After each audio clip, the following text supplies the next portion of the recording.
ओम शांति। सुनते हैं आज 11 जून 2025 के साकार बाप दादा के मधुर महावाक्य। बाबा ने कहा, मीठे बच्चे, अभी तुम्हें बेहद की पवित्रता को धारण करना है। बेहद की पवित्रता अर्थात एक बाप के सिवाय और कोई याद न आए। प्रश्न, बाप से वर्षा लेने के पहले का पुरुषार्थ और उसके बाद की स्थिति में क्या अंतर होता है? उत्तर, जब तुम बाप से वर्षा लेते हो तो देह के सब संबंधों को छोड़ एक बाप को याद करने का पुरुषार्थ करते हो, और जब वर्षा मिल जाता है तो बाप को ही भूल जाते हो। अभी वर्षा लेना है, इसलिए कोई से भी नया संबंध नहीं जोड़ना है, नहीं तो भूलने में मुसीबत होगी। सब कुछ भूल एक को याद करो तो वर्षा मिल जाएगा। गीत, यह वक्त जा रहा है। ओम शांति। मीठे मीठे रूहानी बच्चों प्रति बाप समझाते हैं, ज्ञानी और अज्ञानी किस किस को कहा जाता है यह सिर्फ तुम ब्राह्मण ही जानते हो। ज्ञान है पढ़ाई जिससे तुम जान गए हो कि हम आत्मा हैं, वह परमपिता परमात्मा है। तुम जब वहाँ से मधुबन आते हो तो पहले जरूर अपने को आत्मा समझते हो। हम जाते हैं अपने बाप के पास। बाबा शिव बाबा को कहते हैं। शिव बाबा है प्रजापिता ब्रह्मा के तन में, वह भी बाबा हो गया। तुम घर से निकलते हो तो समझते हो हम बाप दादा के पास जाते हैं। तुम चिट्ठी में भी लिखते हो बाप दादा, शिव बाबा, ब्रह्मा दादा। हम बाबा के पास जाते हैं। बाबा कल्प कल्प हमसे मिलते हैं। बाबा हमको बेहद का वर्षा देते हैं, बेहद पवित्र बनाए। पवित्रता में हद और बेहद है। तुम पुरुषार्थ करते हो बेहद पवित्र सतो प्रधान बनने के लिए। नंबरवार तो होते ही हैं। बेहद पवित्र अर्थात सिवाय एक बाप के और कोई की याद न आए। वह बाबा बहुत मीठा है, ऊंच ते ऊंच भगवान है और बेहद का बाप है, सभी का बाप है। तुम बच्चों ने ही पहचाना है। बेहद का बाप सदैव भारत में ही आते हैं, आकर बेहद का सन्यास कराते हैं। सन्यास भी मुख्य है ना, जिसको वैराग्य कहा जाता है। बाप सारी पुरानी छीछी दुनिया से वैराग्य दिलाते हैं। बच्चे, इनसे बुद्धि का योग हटा दो। इनका नाम ही है नरक, दुख धाम। खुद भी कहते रहते हैं, कोई मरते हैं तो कहते हैं स्वर्गवासी हुआ, तो नरक में था ना। अभी तुम समझते हो यह जो कहते हैं वह भी रोंग है। बाप राइट बात बताते हैं। स्वर्गवासी बनने के लिए अभी ही पुरुषार्थ करना होता है।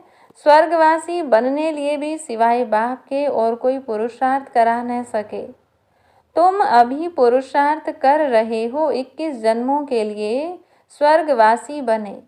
बनाने वाला है बाप, उनको कहा ही जाता है हेवनली गॉड फादर। खुद आकर कहते हैं, बच्चों, हम पहले तुमको शांति धाम ले जाऊंगा। मालिक है ना, शांति धाम जाकर फिर आएंगे सुख धाम में पार्ट बजाने। हम शांति धाम जाएंगे तो सब धर्म वाले शांति धाम जाएंगे। बुद्धि में यह सारा ड्रामा का चक्र रखना है। हम सब जाएंगे शांति धाम, फिर हम ही पहले आकर बाप से वर्षा पाते हैं। जिससे वर्षा पाना होता है उनको याद जरूर करना है। बच्चे जानते हैं वर्षा मिल जाएगा तो फिर बाप की याद भूल जाएगी। वर्षा बहुत सहज रीति मिलता है। बाप सम्मुख कहते हैं, मीठे बच्चों, तुम्हारे जो भी देह के संबंध हैं सब भूल जाओ। अभी कोई भी नया संबंध नहीं जोड़ना है। अगर कोई भी संबंध जोड़ेंगे तो फिर उनको भूलना पड़ेगा। समझो, बच्चा व बच्ची पैदा हुए तो वह भी मुसीबत हुई, एक्स्ट्रा याद बढ़ी ना। बाप कहते हैं सबको भूल एक को ही याद करना है। वही हमारा माता पिता टीचर गुरु आदि सब कुछ है। एक बाप के बच्चे हम भाई बहन हैं। चाचा मामा आदि का कोई संबंध नहीं। यह एक ही समय है जबकि भाई बहन का संबंध ही रहता है।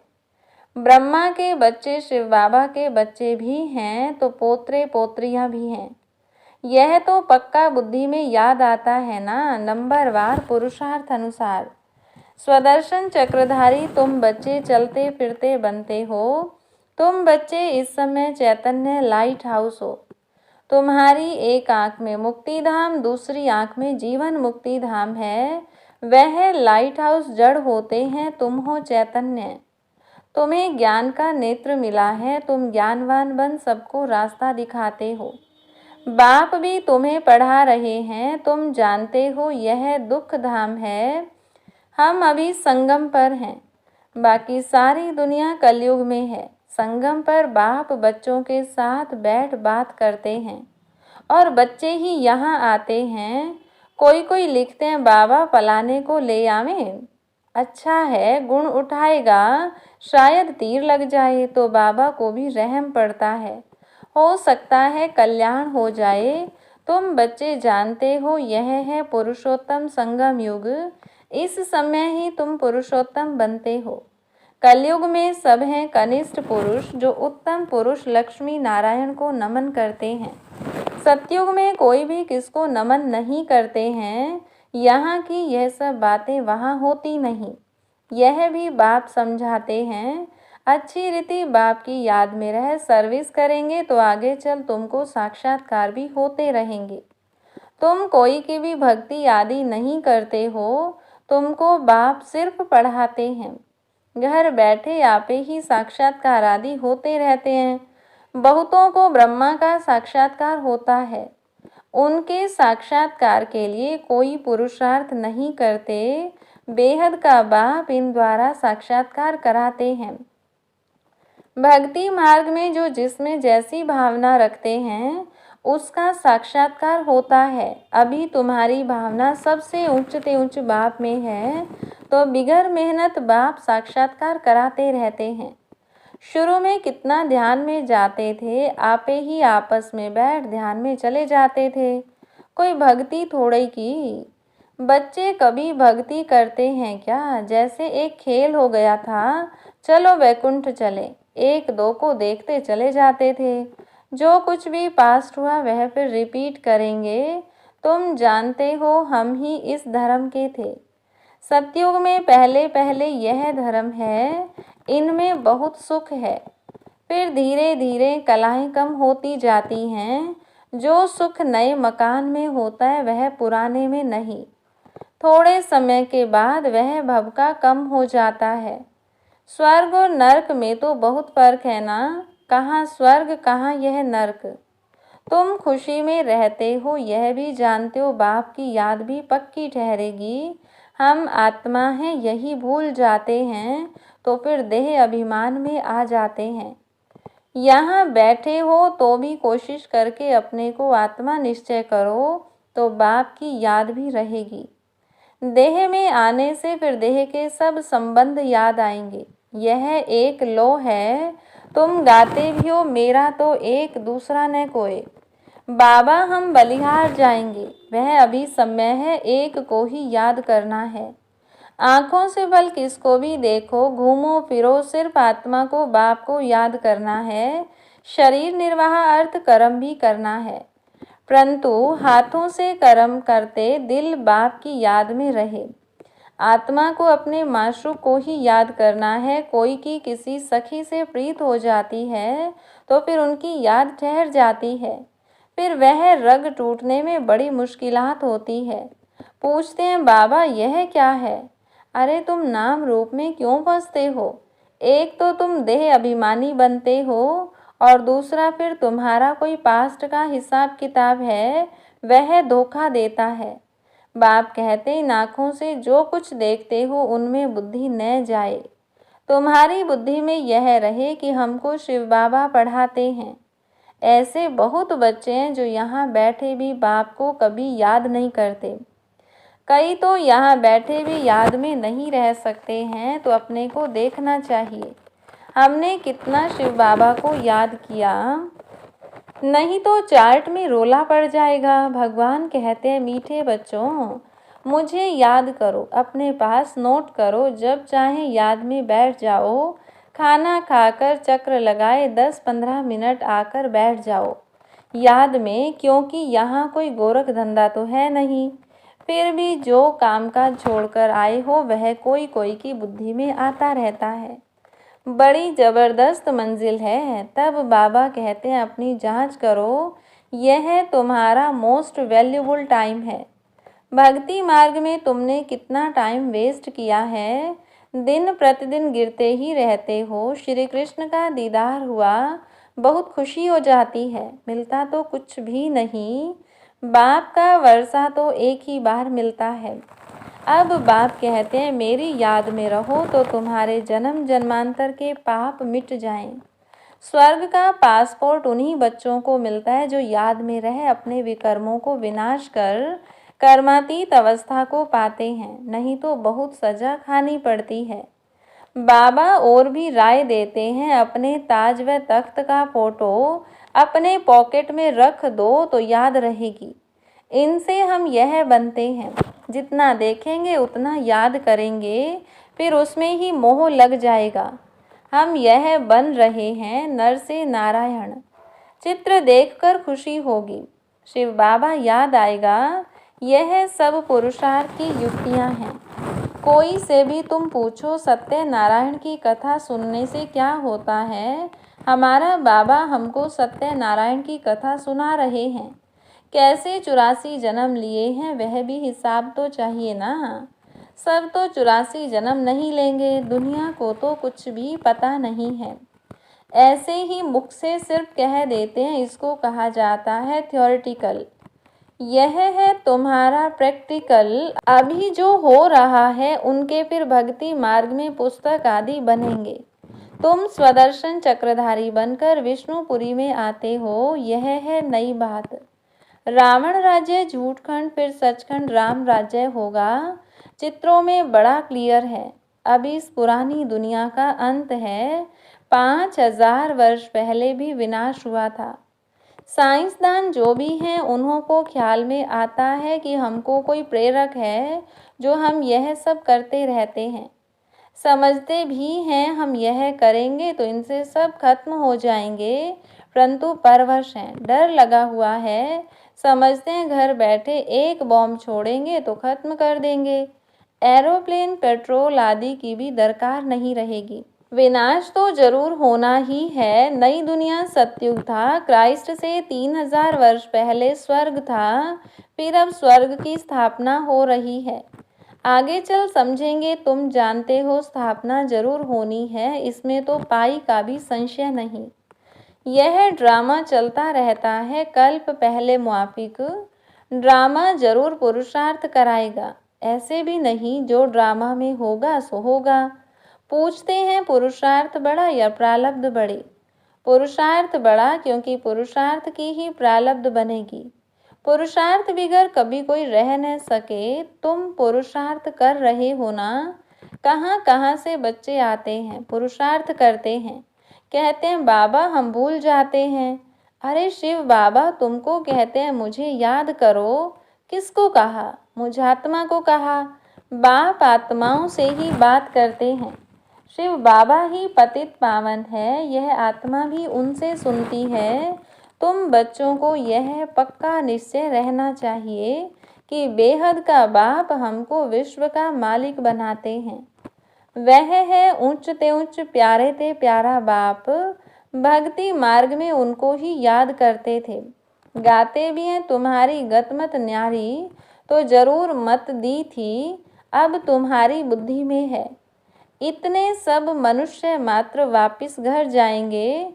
विचार करो कितनी आत्माएं हैं, सबका सिजरा है। सब आत्माएं फिर नंबरवार जाकर बैठेंगी। क्लास ट्रांसफ़र होता है तो नंबरवार बैठती हैं ना। तुम भी नंबरवार जाते हो। छोटी बिंदी नंबरवार जाकर बैठेंगी, फिर नंबरवार आएंगी पार्ट में। यह है रुद्रमाला। बाप कहते हैं इतने करोड़ आत्माओं की मेरी माला है। ऊपर में मैं फूल हूँ, फिर पार्ट बजाने के लिए सब यहाँ ही आए हैं। यह ड्रामा बना हुआ है। कहा भी जाता है बना बनाया ड्रामा है। कैसे यह ड्रामा चलता है सो तुम जानते हो। सबको यही बताओ कि अपने को आत्मा समझ बाप को याद करो तो तुम्हारे विकर्म विनाश होंगे, फिर तुम चले जाएंगे। यह मेहनत है, सबको रास्ता बताना है, तुम्हारा फर्ज है। तुम कोई देहधारी में नहीं फंसाते हो। बाप तो कहते हैं मुझे याद करो तो पाप भस्म हो जाएंगे। बाप डायरेक्शन देते हैं सो तो करना पड़ेगा, पूछने की क्या बात। कैसे भी करके याद जरूर करो, इसमें बाबा क्या कृपा करेंगे। याद तुमको करना है, वर्षा तुमको लेना है। बाप स्वर्ग का रचयिता है तो जरूर स्वर्ग का वर्षा मिलेगा। अभी तुम जानते हो यह झाड़ पुराना हो गया है, इसलिए इस पुरानी दुनिया से वैराग्य है। इनको कहा जाता है बेहद का वैराग्य। वह हठ योगियों का है हद का वैराग्य। वह बेहद का वैराग्य सिखला न सके। बेहद के वैराग्य वाले फिर हद का कैसे सिखलाएंगे। अब बाप कहते हैं सिकिलधे बच्चे, तुम भी कहते हो कितना सिकिलधा बाप है। 63 जन्म बाप को याद किया है, बस हमारा तो एक बाप दूसरा न कोई। अच्छा, मीठे मीठे सिकिलधे बच्चों प्रति माता पिता बाप दादा का याद प्यार और गुड मॉर्निंग। रूहानी बाप की रूहानी बच्चों को नमस्ते। रूहानी बच्चों की रूहानी बाप दादा को नमस्ते। धारणा के लिए मुख्य सार। पहली पॉइंट, स्वर्ग में जाने का पासपोर्ट लेने के लिए बाप की याद से अपने विकर्मों को विनाश कर कर्मातीत अवस्था बनानी है। सजाओं से बचने का पुरुषार्थ करना है। दूसरी पॉइंट, ज्ञानवान बन सबको रास्ता बताना है। चैतन्य लाइट हाउस बनना है। एक आंख में शांति धाम, दूसरी आंख में सुख धाम रहे। इस दुख धाम को भूल जाना है। वरदान, हर आत्मा को उच्च उठाने की भावना से रिगार्ड देने वाले शुभ चिंतक भव। हर आत्मा के प्रति श्रेष्ठ भावना अर्थात उच्च उठाने की व आगे बढ़ाने की भावना रखना अर्थात शुभ चिंतक बनना। अपनी शुभ वृत्ति से शुभ चिंतक स्थिति से अन्य के अवगुण को भी परिवर्तन करना। किसी की भी कमजोरी व अवगुण को अपनी कमजोरी समझ वर्णन करने के बजाय व फैलाने के बजाय समाना और परिवर्तन करना, यह है रिगार्ड। बड़ी बात को छोटा बनाना, दिल शिकस्त को शक्तिवान बनाना, उनके संग के रंग में नहीं आना, सदा उन्हें भी उमंग उत्साह में लाना, यह है रिगार्ड। ऐसे रिगार्ड देने वाले ही शुभ चिंतक हैं। स्लोगन, त्याग का भाग्य समाप्त करने वाला पुराना स्वभाव संस्कार है, इसलिए इसका भी त्याग करो। अव्यक्त इशारा, जैसे ब्रह्मा बाप एकांत प्रिय होने के कारण सदा अंतर्मुखी रहे। मैं आत्मा हूँ, मैं आत्मा हूँ, यह पाठ पक्का किया, जिस कारण वे स्वयं भी सदा शांति और सुख के सागर में समाये रहे और अन्य आत्माओं को भी अपने शुद्ध संकल्प और वाइब्रेशन द्वारा, वृत्ति और बोल द्वारा, संपर्क द्वारा शांति की व सुख की अनुभूति कराते रहे। ऐसे फॉलो फादर करो। अच्छा, ओम शांति।